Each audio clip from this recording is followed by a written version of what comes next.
The chapel smelled faintly of lilies and old wood polish, the kind of scent that usually made me feel calm. But that morning it only made the air heavier. I remember standing by the tall arched window, my veil catching the sunlight, watching cars glide past the street outside. Every time I heard the sound of tires crunching over gravel, I turned, expecting to see my parents' sedan pull up. It never did. Each minute stretched like an accusation. Guests whispered softly, unaware of the hollow ache growing in my chest. My maid of honor, Julia, gave my hand a gentle squeeze, murmuring, "They'll come, Caroline. Maybe they're just running late." But I knew better. My parents had always been punctual, especially when it came to appearances. If they weren't here, it wasn't because of traffic. It was because they'd chosen not to be. 2 days earlier, I'd sat at my kitchen table, clutching my phone so tightly my knuckles turned white. My father's voice had filled the line, controlled, cold, the same tone he used when firing employees from his firm. "Caroline, you know how we feel about this," he said, each word perfectly measured. "You're rushing into something that isn't appropriate for your future." I stared at the chipped edge of the table, trying to keep my voice steady. "You mean Ethan?" A small pause, then sharply, "You deserve stability, not a man who spends his days under cars." The word understung, as if my fiancé was something beneath them. My mother was there too. I could hear her quiet breathing through the line. She didn't interrupt him, not once. That silence was her agreement. That silence was the final nail. When she finally spoke, her voice was soft, almost rehearsed, like she'd said it to herself 100 times before. "You're making a mistake, honey. We can't support this." Support. As if love were something granted or withheld like a loan. When the call ended, I sat in the dark for a long time, phone still pressed to my ear, listening to the empty dial tone. Ethan found me an hour later, curled up on the couch, makeup streaked across my cheeks. He didn't say anything, just sat beside me and wrapped his arms around me. His shirt smelled faintly of motor oil and soap, the scent that reminded me of early mornings at his shop, of effort, of honesty. I clung to him, trying to remind myself that love built from sincerity was worth more than any social approval. Still, some part of me, the daughter who once believed her parents' love was unconditional, kept hoping they'd change their minds. On the day of the wedding, the sky was perfectly blue. I took that as a sign foolishly. I wanted to believe the world was giving me a little mercy. When I stepped out of the bridal car, my dress trailing behind me, the guests turned, their faces glowing with warmth. Except there were 2 empty seats near the front, seats marked with delicate ivory place cards that read Richard and Diane. The sight of them made my throat tighten. Ethan noticed. He squeezed my hand as we reached the altar. His eyes said what words couldn't, "You still have me." But as the music began and I walked down the aisle, my mind played cruel tricks. Every time the chapel doors creaked, I turned slightly, thinking maybe now. Maybe Mom would come rushing in, whispering apologies. Maybe Dad would nod stiffly, but stay anyway. Instead, the door closed again, and all I heard was the hum of the air conditioner and the faint rustle of the guests' dresses. When the officiant began to speak, my vision blurred. I smiled, because that's what brides do, but it felt like a mask glued to my face. The vows I'd written were supposed to sound strong and certain. Instead, they trembled. My voice cracked when I said, "I promise to stand by you through everything." In that moment, everything meant this: the absence, the rejection, the wound I wasn't supposed to show. When Ethan looked at me, I saw no judgment, only calm certainty. His hands were rough, a contrast to the lace of my gloves, but when he slipped the ring onto my finger, something in me steadied. I realized I wasn't just marrying him. I was choosing the life my parents had rejected for me. A life that might not have marble floors or designer suits, but one built on respect, not control. The applause that followed sounded distant. Julia hugged me, friends clinked glasses. Someone said, "You look radiant, Caroline," and I smiled because that's what was expected. But when I looked around the room and saw those 2 empty chairs again, the anger finally started to simmer beneath the heartbreak. It wasn't just disappointment anymore. It was the realization that love, at least theirs, came with conditions. They'd spent years teaching me about pride, success, presentation. They wanted a daughter they could display like a trophy, not one who'd make her own choices. And now, standing there in my wedding gown, I understood the truth that had been forming slowly over the years. My parents didn't love me for me. They loved the version of me that reflected them. When we left the chapel and the sun hit my face, I felt something unexpected: clarity. Not peace, not forgiveness, not yet. Just a sharp awareness that I was done begging for approval that would never come freely. I looked at Ethan, who was laughing with his best man, and thought they may not have shown up today, but one day they'll see what they walked away from. The anger I felt wasn't just for them ignoring my wedding, it was for every moment they'd made me believe their love was something I had to earn. And as the church bells rang behind us, I decided that from this day forward I would build something they could never take credit for. Something that was mine. The first winter after the wedding arrived like a cold truth. Absence has a temperature. Holidays unrolled on the calendar with the same blank square where my parents' names should have been. Birthdays passed with texts from cousins and a surprise parcel from an old college friend, but never a call from them. I learned to measure myself in the small courtesies people offered, the neighbor who brought over casseroles, the cashier who remembered my name, because the people who should have anchored me were conspicuously absent. Ethan and I signed the lease on a cramped garage 2 blocks from a main thoroughfare in Charlotte. The place smelled of oil, rubber, and the kind of dust that finds its way into the seams of everything. The overhead door groaned every morning at 6 when we pulled our first beat-up tow truck inside. We had one hydraulic lift that coughed when it extended, a rolling toolbox inherited from a retiring mechanic, and a ragged hand-me-down compressor that decided when it felt like working. The accountant in me, my grandmother's voice in my head, kept tallying costs: rent, parts, insurance, utilities. There was no safety net, no well-heeled investor ready to cover payroll. We lived in the narrow space between risk and necessity. Ethan worked like the shop's life depended on his forearms. He arrived before dawn, coffee steaming in a chipped mug, grease already marking his knuckles. He learned to smile through exhaustion, to explain complex repair issues without making customers feel foolish, to turn down work that would take advantage of someone. I took to the ledger and the steady discipline of invoicing, chasing parts orders, and answering the phone with a voice that suggested competence even when panic curled under my ribs. Nights were for accounting, reconciling receipts by lamplight, negotiating extended credit with suppliers, calling the landlord to ask for leniency when an unexpected repair bill ate the week's payroll. I built spreadsheets like prayers, each formula a small attempt to order chaos. We scraped. There were months when Ethan and I paid ourselves in deferred wages and dinners of eggs and toast. Once, a customer stiffed us on a hefty repair. The omission left a hole that echoed in the bank account for weeks. We took on every odd job that came through the door: brake pads at midnight, towing at dawn, a stranded couple's alternator in a rainstorm. And slowly our name became a whispered recommendation among drivers. Word of mouth is a modest engine. It doesn't roar at first, but it builds momentum if you don't stall. The shop's turning point did not arrive like a headline. It arrived in a steady accumulation of small decisions. Ethan refused to shortcut work even when a quicker, cheaper fix would have masked a deeper problem. I kept our scheduling honest, never promising what we couldn't deliver. We began to attract customers who valued integrity over a quick deal. A woman who brought her classic Mustang every season and insisted on nothing but original parts. An older man who left handwritten notes about his father's teaching, as if the cars carried family memory. Those clients told their friends. A local car club member brought his Porsche in for an engine tune, then another, then 2 more. Each luxury vehicle that rolled through the garage felt like a private compliment to the workmanship we poured into the most mundane jobs. Still, the silence from my parents was a sharp, recurring pain. I celebrated a birthday wiping down a counter after a 12-hour day, cutting a cheap cake at midnight with a candle stuck in the center like a small, defiant sun. Friends pulled together for a present and left laughing in the cool street. Their company was balm.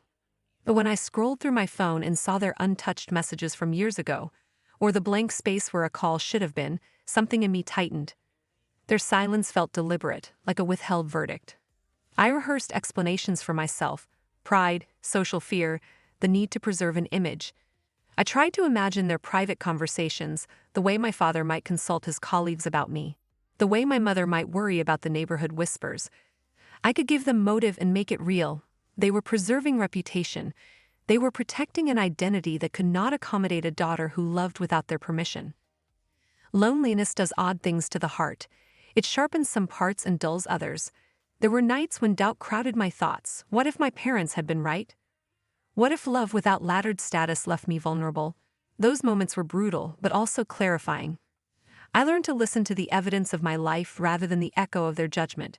The shop's successes, small but real, informed a different truth. I watched bank statements inch upward. I watched a second bay open as we hired a technician to help with a backlog. I watched Ethan's hands steady into mastery, the way his posture changed when a customer thanked him sincerely. Those facts held weight. Ironically, the absence sharpened the presence of other people. Julia hosted potlucks and insisted on celebrating milestones we no longer expected anyone to note. Our regulars became an informal family.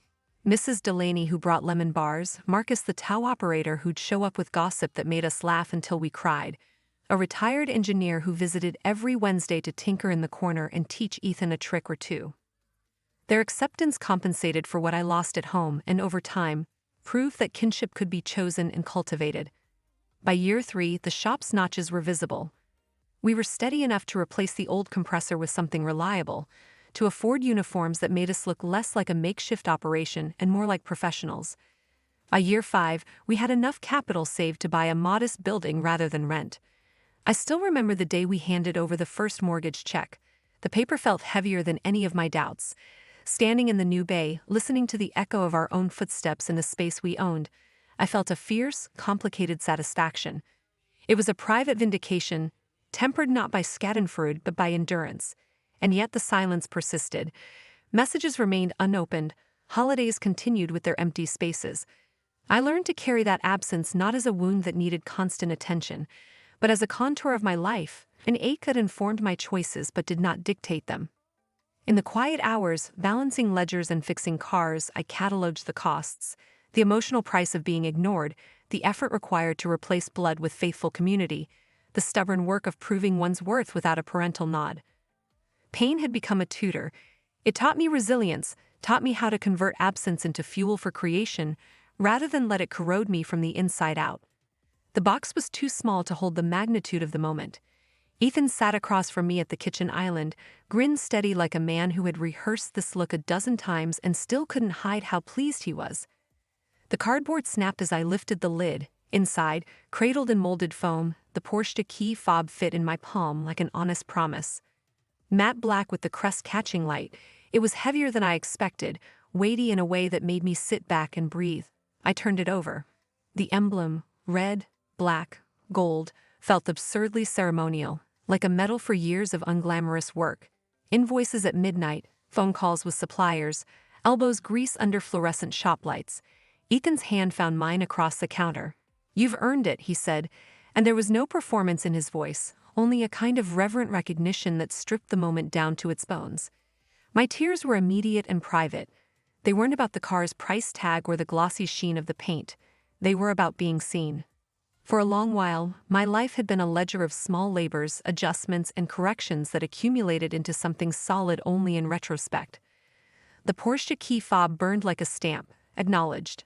I thought of the nights when I'd fallen asleep at the kitchen table, spreadsheets still open on my laptop, numbers glowing like faint constellations, and Ethan slipping a blanket over my shoulders without a question.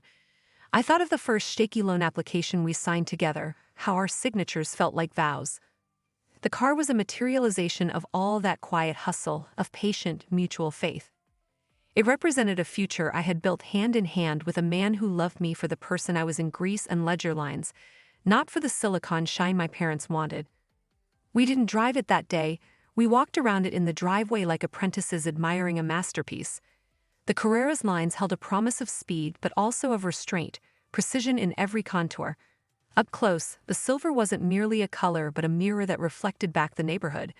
Mailboxes, the dented mailbox across the street, the ragged sticker on a neighbor's minivan for a children's soccer team. The red leather inside smelled faintly of newness and polish, a contrast to the odor of solvent and motor oil that clung to Ethan's shirts. He opened the door for me as if this were some ritual we both earned, and when I ran my fingers along the steering wheel, the texture grounded me. This was not vanity. It was a declaration of what hard work could produce when it was persistent, patient, and honest. That evening, we staged photos like two people who understood how modern milestones were witnessed. Ethan repositioned the car to catch the slant of late sun. I adjusted my sweater so the shot looked unstudied.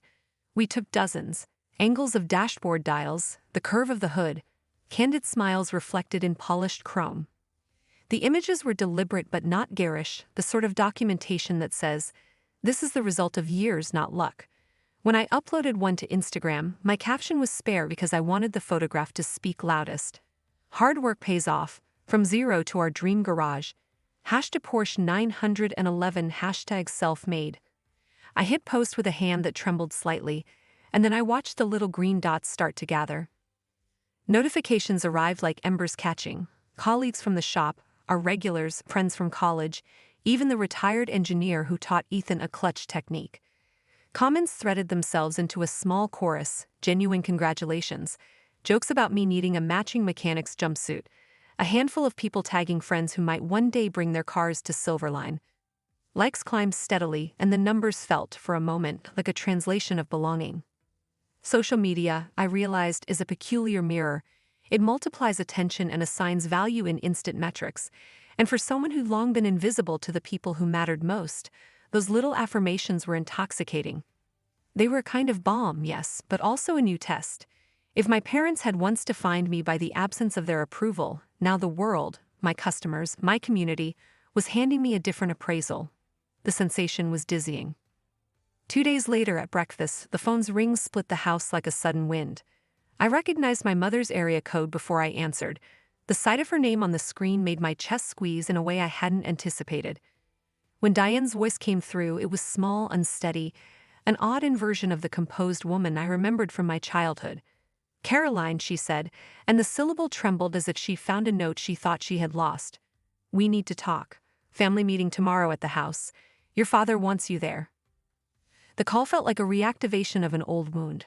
I froze, not from surprise alone, but from a complex tangle of relief, dread, and a carefully tended hope that this might, finally, be a bridge. For 5 years their silence had been not just absence but a curated message, disapproval, disinheritance of affection, an invisible line they refused to cross. Their quiet had taught me to measure love in phone calls and holiday plans. Their muteness had become a presence that shaped my decisions. Now that presence had shifted, stirred, newly interested after a photograph. The timing was not lost on me. I found myself cataloging possibilities and motives like a bookkeeper tallying credits and debits. Perhaps they were genuinely curious, perhaps guilty, perhaps opportunistic. Maybe they'd seen my post, maybe they'd stumbled across a friend's tag. Maybe, painfully, they'd noticed the Porsche and felt it reframed me in a ledger they could finally understand. Hope arrived with an edge of wariness. Where once I yearned for recognition as nourishment, I had learned to treat it as currency that could be spent or weaponized. The key fob in my pocket suddenly felt heavier. Not because the car symbolized victory over them. No, victory felt too small, but because it meant I could enter rooms on my own terms with a history of competence and a community that vouched for me. I sat at the table, fingers tracing the emblem embedded in the plastic, and imagined a dozen conversations in my head. What I might say, what I wouldn't forgive, and more quietly, what kind of daughter I wanted to be. One who demanded respect, or one who still longed for the simpler comfort of unconditional parental love. Ethan watched me, patient and silent, reading the shift on my face. "Whatever you decide," he said, "we do it together." His steadiness was an anchor. I realized then that hope lived not in my parents' message, but in the truth that had produced the Porsche. The years of joint sacrifice, the relationships forged at the counter of our shop, the incremental accrual of trust from people who mattered for their own reasons. Hope felt quieter and more resilient now. It was not a naive wish for reconciliation, but a burgeoning belief that I could define my worth independent of their approval. I did not answer my mother immediately. I sat with the ring of the call hanging between us, cataloging what I wanted, what I deserved, and how I might guard the life I'd built. The Porsche key fob warmed under my palm, a small, definitive talisman. Outside, the street was the same, cars, mailboxes, the ordinary motions of our neighborhood, but inside me something had changed. Hope had arrived braided with caution, and for the first time in a long time, I felt ready to meet whatever came next with eyes wide open. The driveway was pristine enough to be photographed. Manicured lawn, a pair of hydrangea bushes framing the walkway, the kind of suburban neatness that announces good taste and careful budgets. My Porsche fit into that scene with an odd legitimacy. It looked neither defiant nor gauche, just undeniably expensive, its silver skin reflecting the blue of the sky and the trim of their house. I killed the engine and felt the car settle, a small, satisfying thrum that seemed to punctuate everything I had learned to hold together. Ethan cut the ignition on his old pickup behind me like a punctuation of contrast. One vehicle whispering refinement, the other humming with blue-collar reliability. We stepped out together. Inside, my mother came to the door first. She wore an understated dress in dove gray, hair set in the same careful waves she'd had for as long as I could remember. Makeup softened the lines around her mouth. She had clearly rehearsed a warmth that stopped just short of vulnerability. When she saw the car, her smile shifted in a way I'd seen before, pleased at the optics, private relief that her daughter now conformed to an image she could endorse. Richard appeared in the foyer like a man returning to a stage after a pause. His tie was tasteful, his handshake precise. He looked at the Porsche with a quick, appraising gaze, the kind of measurement a businessman uses when evaluating an acquisition. They had prepared conversation like a set of instructions. My father opened with the usual calculus, status, leverage, opportunities. So, he said, eyes flicking from the badge to me, business must be doing well. There was a ledger behind his tone, numbers and potential ROI instead of feelings. It was the same voice that had told me 3 days before my wedding that I was making a mistake. That voice had not softened with time. It had only learned the language of plausibility. It is, I said. I let the answer be plain and precise. We just signed a contract maintaining a luxury car fleet for a local dealership. It's steady work, margins are good, and we've hired 2 technicians. I could tell from the brief twitch at his jaw that the word contract landed on the right side of his accounting brain. He nodded, not in approval of me, but in acknowledgement of figures he could catalog. My mother's hands found each other and folded in a way I had seen before when she wanted to appear moved. That's wonderful, sweetheart. We've missed you so much. Her voice trembled at all the right moments, the performance of longing flawless enough to convince anyone who hadn't known us for long. I noted the small details, how she avoided the cut of my dress, how her eyes skimmed over the faint silver streak at my temple and then retreated. These were people who curated their emotions for effect. Empathy had always been an accessory. Then Richard, with the casual cruelty of a man who thinks generosity is a controlled disbursement, said, "Maybe you could help your brother. He's been struggling since his startup failed. A little investment cold." His sentence trailed into a list of conditions that sounded suspiciously like favor exchanged for access. My brother. The word hit like a splinter. He was the family project, the one whose failures could be chalked up to bad timing and then fixed by the right capital injection. In my parents' world, money solved everything, except the thing they never wanted to solve, their own priorities. In that moment, everything in me focused. The years of absence, birthdays unmarked, holidays that felt like punitive schedules, the wide, comfortable silence after my wedding, compressed into a single crystalline recognition. They hadn't called because they missed me. They had called because I was useful now. The hurt that had lived in me as soft, chronic pain flashed into a hot, incandescent clarity. They had taught me how to measure worth in other people's eyes. Now those same eyes were counting me as a resource. I stood slowly, deliberately. My movement was a statement. No trembling hand, no sudden edge of vengeance, only the kind of composed, cold anger that steals a voice and clears a throat. "You didn't come to my wedding," I said. Each word was a small hammer, precise and inevitable. "You didn't even call when I begged you to, but now that you've seen a Porsche, suddenly I'm family again." There was a pause long enough for the wallpaper pattern to become a distraction. My father's face hardened. I could see the calculations rearranging into defense. My mother's eyes filled, one of those well-practiced tears that appear first at the edge, hoping to soften whatever follows. "Caroline, it's not like that," she began, the well-worn rationalization script that always preceded a request. "Oh, but it is," I said, voice low but steady. The room smelled faintly of lemon cleaner and something suggestive of old money. Their air was curated to suggest stability. "You cared about appearances more than love." The accusation was simple and precise. I laid it out without flourish because there was no need for theater. The evidence was layered, obvious in every missed holiday and silent anniversary. Ethan and I built something real. You ignored us when we had nothing, so you don't get to celebrate now that we have everything. The words landed like an invoice presented at the end of a year, unavoidable. For a moment, the silence that had been imposed on me for years returned to the room, but now it felt different. It felt like a ledger closing. They fumbled with rebuttals, welfare disguised as concern, concern disguised as an ask, but the seams had been seen. I had cataloged their motives over the years. I knew their hunger for prestige when it materialized in a tangible, quantifiable form. I saw it then as plainly as I could see the reflection of their house in the Porsche's hood. I reached into my bag and placed a small envelope on the table.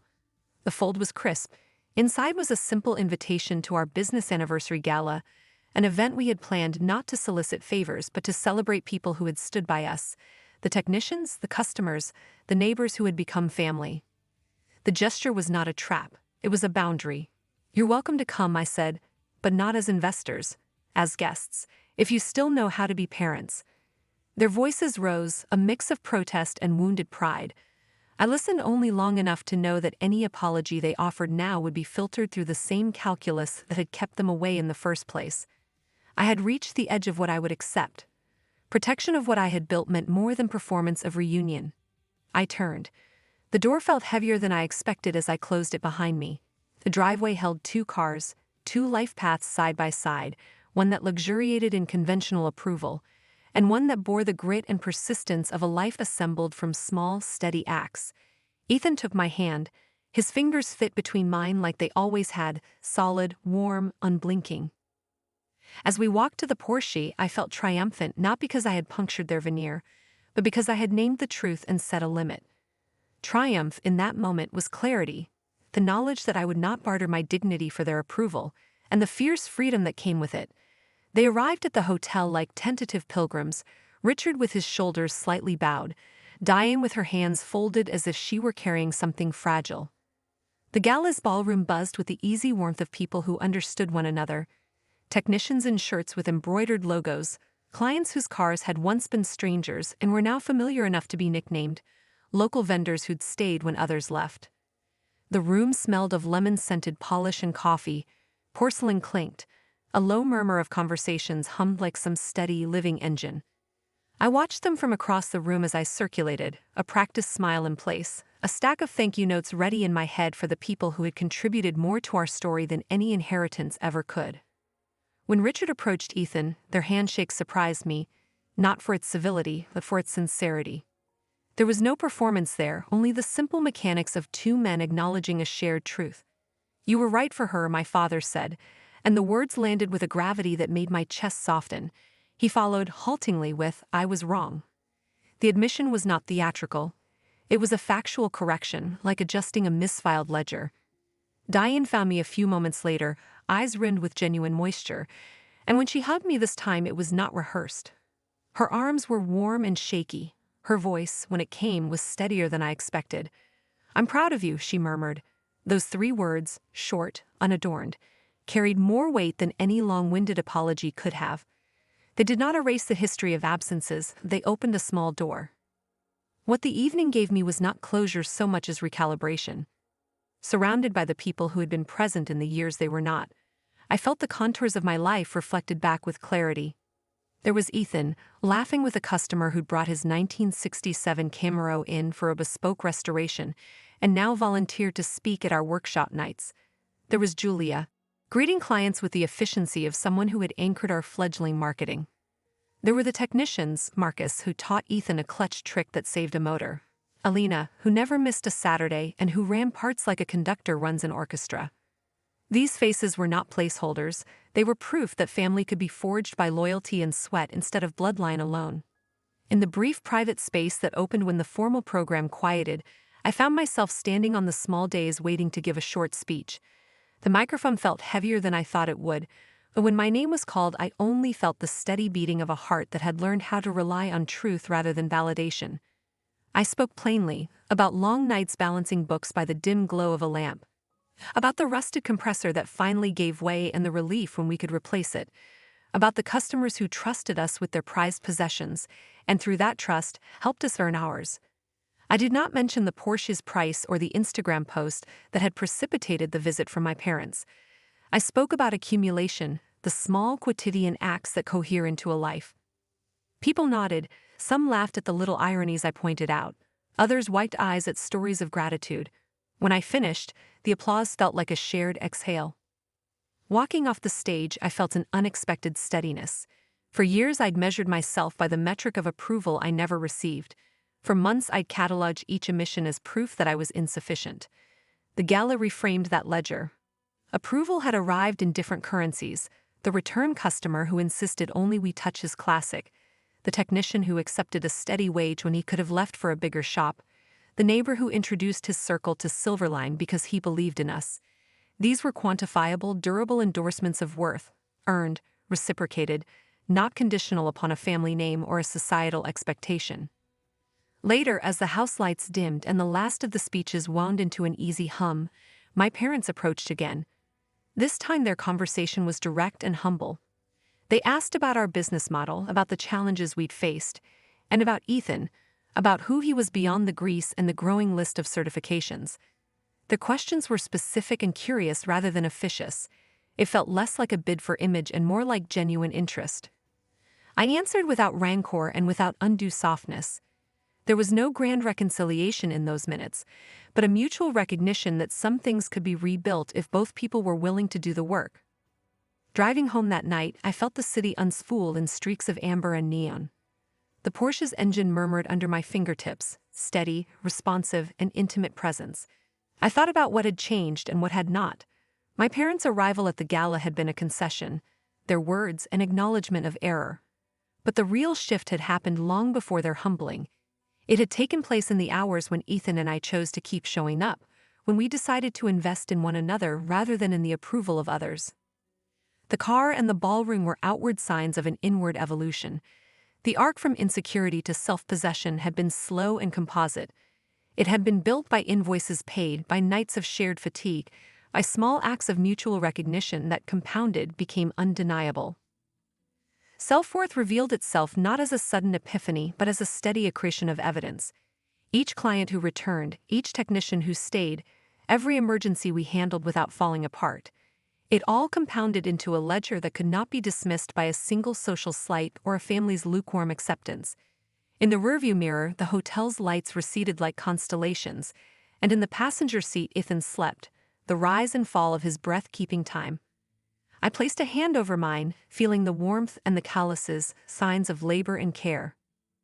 At home, I left the keys on the counter, took off my coat, and stood for a long time looking at the car's reflection in the window, silver, exact, an emblem of labor's dignity. There was a quiet joy that night, not boisterous triumph but the calm steadiness of someone who has moved from craving to claiming. I realized with a gentle, undeniable certainty that the person I needed to be enough for had always been me. Approval from others could enhance the story, perhaps smooth the edges, but it could never offer the worth that had been slowly, stubbornly amassed.